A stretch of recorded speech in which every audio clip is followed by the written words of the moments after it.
What's going on, guys? RandomGuyKev here, and I am at the Umarex facility in Arkansas. Oh God, some random guy here, and we're gonna take a tour of the inside, and hopefully, you guys enjoy it. It's cold, man. It's really cold. Enjoy it.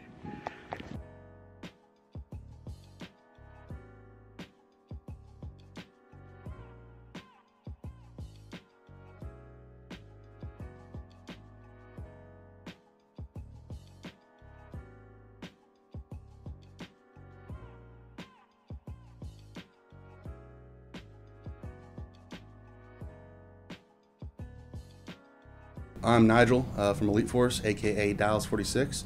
I've been with Elite Force for almost 3 years now. Prior to that, I owned and operated Intrigue Airsoft in Kansas City and have been shooting plastic BBs in hatred for about 17 years now. Not so much hatred, but in good spirits.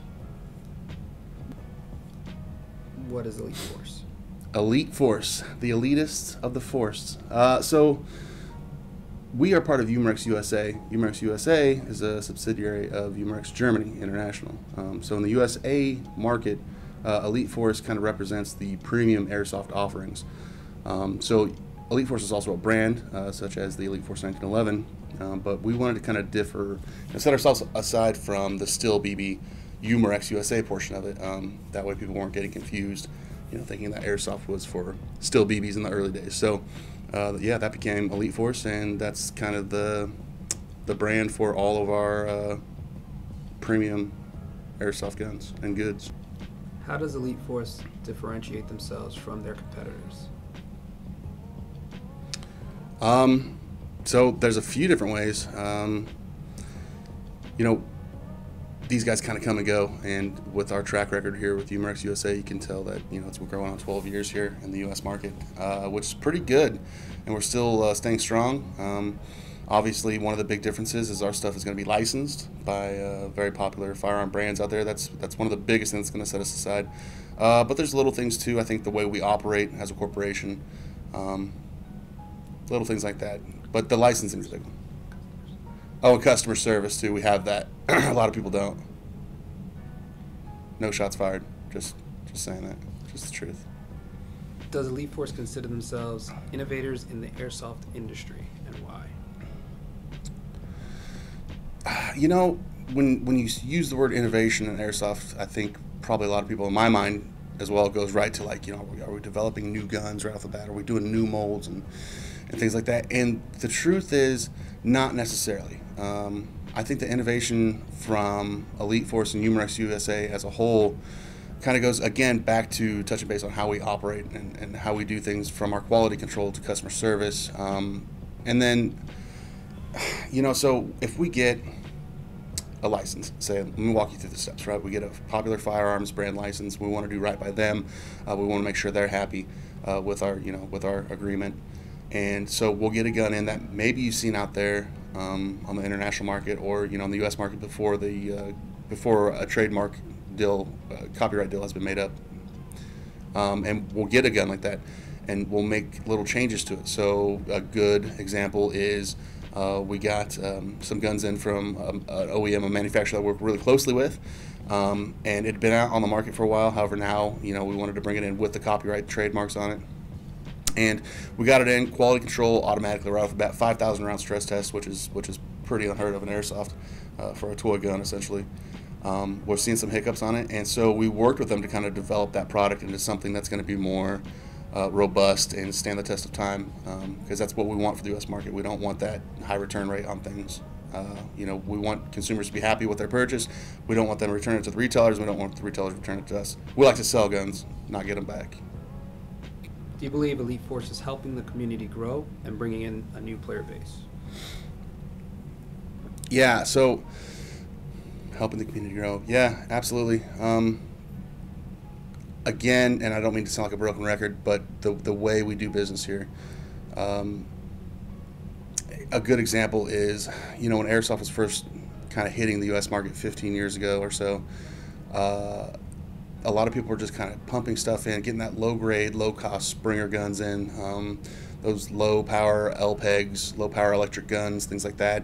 Things that were, us old veteran airsofters know that stuff's kind of, it's a niche. It's a novelty. It's not going to last. It's going to break down. And so I think back then, retailers, military surplus stores, things like that, before you really had like the big established airsoft shops, even like RC hobby towns and things like that, they got a bad taste for airsoft because they're getting high returns. Little Timmy, his mom and dad ponies up $20-30 to get airsoft.